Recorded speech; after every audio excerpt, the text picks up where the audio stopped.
साहित्यिक खबर अवसर साहित्य समाचार। प्रस्तुति सिद्धेश्वर। आचार्य निशांत केतु की स्मृति में इस वर्ष से दिया जाएगा साहित्य साधना सम्मान। निधन पर साहित्य सम्मेलन में हुई शोक सभा। साहित्यकारों ने कहा अद्भुत प्रतिभा के मनीषी साहित्य सेवी थे। पटना 21 अगस्त। बिहार हिंदी साहित्य सम्मेलन इसी वर्ष से आचार्य चंद्र किशोर पांडे निशांत केतु की स्मृति में आचार्य निशांत केतु साहित्य साधना सम्मान आरंभ करेगा। हिंदी साहित्य में विशिष्ट अवदान के लिए मनीषी विद्वान इस सम्मान के अधिकारी होंगे। यह घोषणा साहित्य सम्मेलन के अध्यक्ष डॉक्टर अनिल सुलभ ने गुरुवार को आचार्य निशांत केतु के निधन पर सम्मेलन सभागार में आयोजित शोक सभा में की। शोक सभा की अध्यक्षता करते हुए डॉक्टर सुलभ ने कहा कि निशांत केतु जी की प्रतिभा और साधना चकित करने वाली है। भाषा की सेवा और आध्यात्मिक चिंतन उन्होंने बाल्यकाल से ही आरंभ कर दिया था। माध्यमिक विद्यालय की शिक्षा के लिए उन्हें प्रतिदिन 20 किलोमीटर की पदयात्रा करनी पड़ती थी। पैदल चलते उन्होंने संस्कृत का विशेष ग्रंथ अमरकोश की कंठांग्र कर लिया था। उपनिषद आदि प्राच्य ग्रंथ पढ़ लिए थे। विद्यार्थी जीवन में ही 5 स्वर्ण पदक अर्जित कर चुके थे। वर्ष 1960 में हिंदी से पढ़ा स्नातक की परीक्षा उत्तीर्ण की और परीक्षा परिणाम आने के दूसरे ही दिन पटना विश्वविद्यालय के तत्कालीन कुलपति वरिष्ठ नारायण सिंह ने बुलाकर बिहार नेशनल कॉलेज में व्याख्याता नियुक्त कर दिया।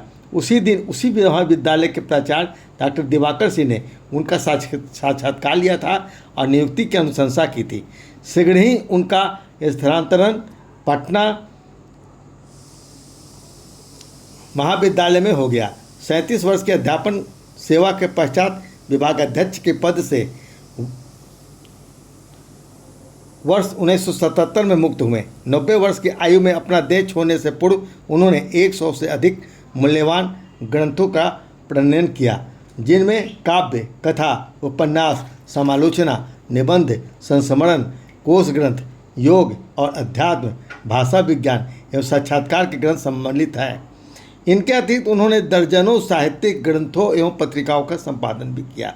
वे भाषाविद थे और सम्मेलन द्वारा संचालित हो रहे सर्वभाषा महाविद्यालय के संचालन में भी उनकी बड़ी भागीदारी थी। सम्मेलन पत्रिका साहित्य के संपादन में भी उनका योगदान था। अपनी कार्यव्यस्तता के कारण वे कई दिनों तक सम्मेलन परिसर में रह जाया करते थे। हिंदी साहित्य उनके महनीय अवदानों से समृद्ध हुआ है। उनके निधन से हुई क्षति का आकलन नहीं किया जा सकता। अपने शोकोद्गार में सम्मेलन के प्रधानमंत्री डॉक्टर शिववंश पांडे ने कहा कि निशांत केतु जैसे लोग मरते नहीं हैं, वे अपनी कृत्यों में सदैव जीवित रहेंगे। उनकी विद्वता संपूर्ण भारतवर्ष को आलोकित करती रहेगी।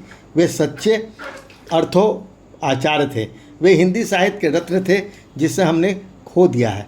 सम्मेलन के साहित्य मंत्री भगवती प्रसाद द्विवेदी ने कहा कि निशांत केतु जी का प्रयाण ऋषि परंपरा के एक सम्मेलन के साहित्य मंत्री भगवती प्रसाद द्विवेदी ने कहा कि निशांत केतु जी का प्रयाण ऋषि परंपरा के एक साहित्यर्षि का अवसान है। उन्होंने कई पीढ़ियों को जागृत किया। युवाओं के लिए उनके शब्द बड़े उत्प्रेरक होते थे। वहीं कार्यकारिणी समिति के सदस्य कवि सिद्धेश्वर ने कहा कि आचार्य निशांत केतु केवल साहित्यकार ही नहीं बल्कि साहित्यिक चेतना के प्रवर्तक और भावी पीढ़ियों के मार्गदर्शक भी थे। उनका योगदान साहित्य को नई दिशा देने वाला रहा है। वे सदा निष्पक्ष, निर्भीक और मूल्यनिष्ठ संपादन के लिए याद किए जाएंगे। साहित्यकारों के बीच उनका स्थान अत्यंत सम्मानजनक था और उनकी विद्वता ने उन्हें सबका प्रिय बना दिया था।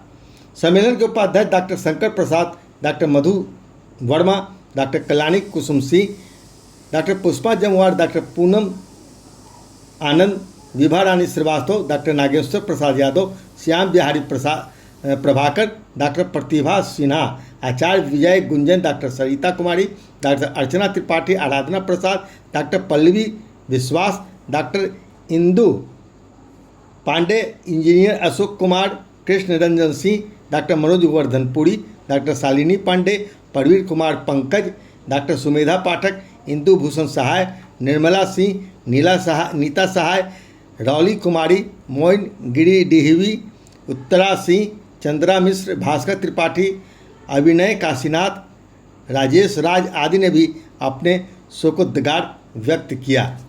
इसके पश्चात बिहार हिंदी साहित्य सम्मेलन में दूसरे सत्र में कार्यकारिणी समिति की बैठक हुई। इस बैठक में सम्मेलन के वर्ष भर का लेखा जोखा प्रस्तुत किया गया। साथ ही साथ नवनिर्वाचित कार्यकारिणी समिति के सदस्य आचार्य विजय गुंजन, विभा रानी श्रीवास्तव और सिद्धेश्वर को डॉक्टर अनिल सुलभ अध्यक्ष ने सम्मानित भी किया। समाचार प्रस्तुति सिद्धेश्वर। दोस्तों, हमारे YouTube चैनल को आप सब्सक्राइब अवश्य कीजिए ताकि आपको साहित्यिक समाचार भी सुनने को मिले, देखने को मिले।